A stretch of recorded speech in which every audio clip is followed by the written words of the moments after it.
Tanungan.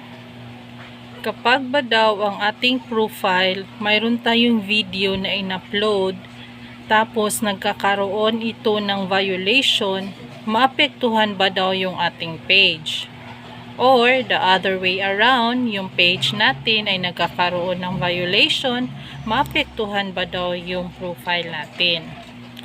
Ang sasabihin kong ito ay nakabase lang po ako sa aking experience dati.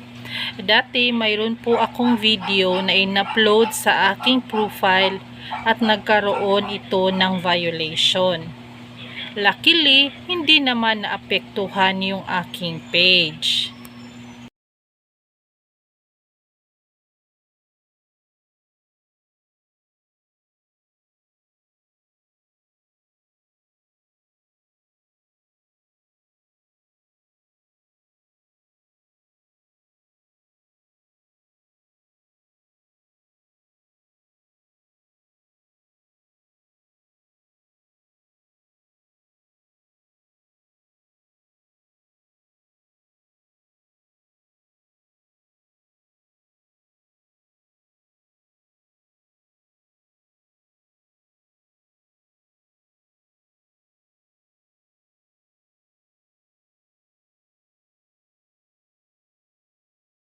So, sa madaling salita, damay-damay.